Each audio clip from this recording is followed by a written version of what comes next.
Hi everyone, and welcome to this talk. My name is Behruz, and I'm going to introduce our recent work optimizing machine learning workloads in collaborative environments.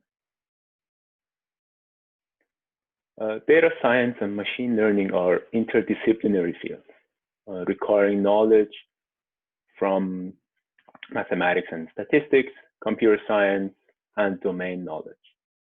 And on top of that, there are tens, if not hundreds of different tools and software products enabling rich model training and data processing available to data scientists.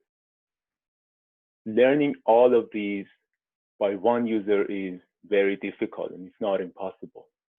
Therefore, to have high quality data science applications, we need to have effective collaboration among users. To that end, there has been several breakthroughs in recent years. For example, Jupyter notebooks have enabled sharing of code and results. Containerized environment have enabled execution and deployment of these notebooks on the cloud, and platforms such as Google Colabratory and Kaggle enabled effective collaboration among users by building infrastructure around these tools. However, there is still one big problem, and that is lack of data management around these generated data artifacts. These scripts and notebooks typically have tens or hundreds of intermediate data artifacts, and if one user would like to access one of these, they have to re-execute the entire notebook in order to recreate the result they're looking for. We look into a Kaggle competition, and the top 3 notebooks of that competition, they generate around 100 gigabytes of data artifacts, and they were copied 10,000 times. What this means is that this lack of data management could lead to thousands of hours of redundant data processing and model training, which we would like to avoid. And that's where we come in. We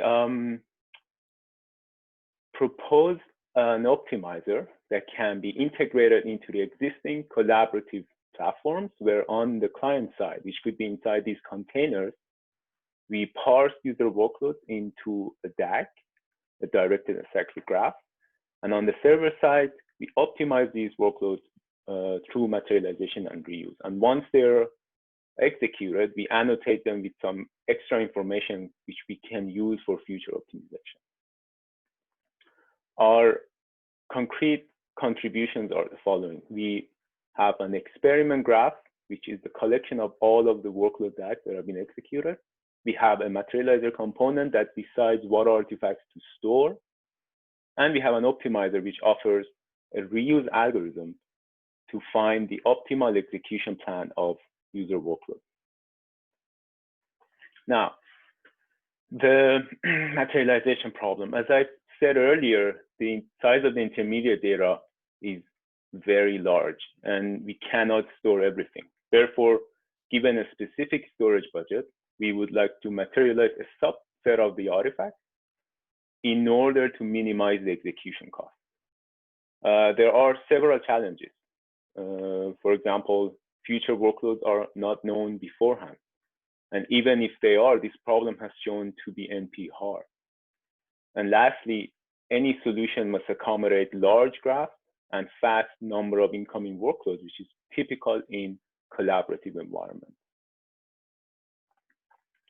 Our solution is an algorithm that assigns a utility value to every intermediate data artifact of a workload.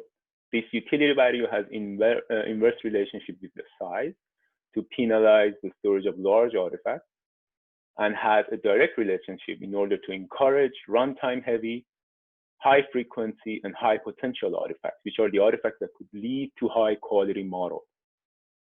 Once we've assigned this utility value to all of the artifacts, the materializer component starts materializing them into the experiment graph one by one until the storage has been exhausted. While we were implementing our materialization algorithm, we realized that many of the artifacts of data science applications tend to have many duplicated columns. For example, feature selection or feature generation operations the output artifacts typically preserve many of the input artifacts. And if we store everything, this wastes a lot of storage. So in order to improve our algorithm, we added another step, which is a deduplication step, where after every time we call our materialization algorithm, we deduplicate the results, getting rid of all of the columns that appear in multiple artifacts, which frees up some space, and we can store more artifacts. We show that this improves storage utilization and runtime in our experiment. And next, now that we have our experiment graph with some materialized artifacts inside of it, when a new workload arrives, we would like to find the optimal execution plan, meaning for every artifact inside this new workload, we would like to know, should we reuse it from the experiment graph, or should we compute it locally on the container? Here also, there are several challenges. For example, the search space of the solution is very large, and an exhaustive search would have an exponential time complexity. And similar to the materialization problem, the solution must accommodate large graph and fast number of incoming workloads. Note that in this area, the state-of-the-art solution has a polynomial time complexity, and we show that this is not suitable for a collaborative environment. Our solution is a linear time algorithm that computes the execution, the optimal execution plan with a forward and a backward pass on the workload diagram. For example, here, let's assume we have a workload that has two source data sets. We have a train and train two. We perform set of operations, we merge them, and we train a machine learning model on it. The yellow artifacts are the ones that are already materialized inside the experiment graph. So the algorithm is as follows. During the forward pass, we accumulate runtimes as we traverse from the root nodes down to the leaf node. And for every vertex, we compare its load cost from the experiment graph with the accumulated runtime. If the load cost is smaller, then we load it from the experiment graph because that's the cheaper option. And if it's not, then we compute the node locally. And in the backward pass, we prune any unnecessary loaded vertices. For example, here, if all 4 yellow vertices are loaded, then these 2 vertices can be pruned from the graph because they're not part of the computation at all.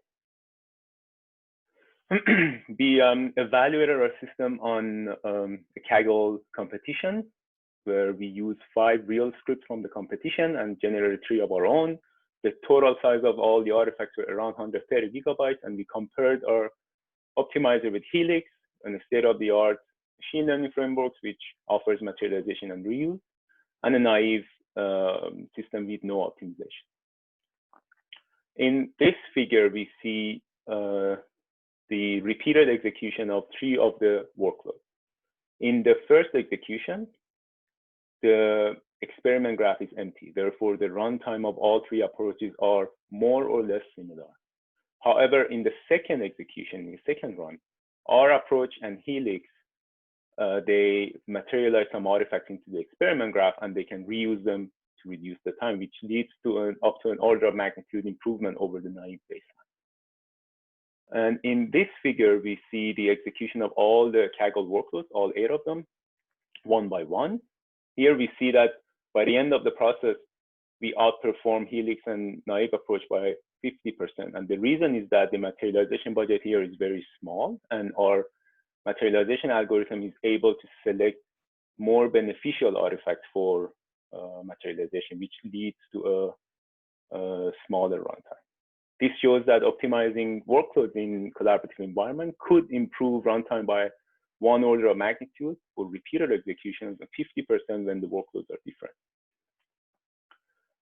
Next, we see the total runtime of all the Kaggle workloads with different materialization algorithms and budgets. Our approach, the Colab math, outperforms Helix by around 20%. And once we add the storage-aware approach, the deduplication strategy, it further reduces runtime by another 50%. And in fact, with a very small budget of 8 gigabytes, our approach performs similar to the case where all of the artifacts are materialized, which is shown by the red dashed line. This shows that exploiting the artifact characteristics such as their utility and the application rate improves the materialization process and the runtime of the workload. And next, we show the overhead of our reuse algorithm and Helix. To do so, we generated 10,000 workloads, synthetic workloads, which have similar characteristics to the Kaggle workloads that we described earlier. After the execution of the 10,000 workloads, our approach has an overhead of around 80 seconds, which is 40 times smaller than Helix. And that is contributed to the linear time algorithm that we've developed versus Helix, which has a polynomial time and has a very large overhead. This shows that our linear time algorithm has a very small overhead and can be used in real collaborative environments where thousands of workloads are executed together. And with that, I'd like to end the talk with a brief summary. We offer a system for optimizing machine learning workloads in collaborative environments through materialization and reuse. We incur very negligible overhead, which can be used in collaborative environments, and we materialize artifacts based on their utility. There were a few things that were not covered in this talk. For example, in the paper, we discussed the API and the process of that construction. We have quality-based materialization and model warm studying, which further reduces execution time. And I invite you to read the paper to gain more information on those. Thank you for listening, and I'd be happy to answer any question that you have.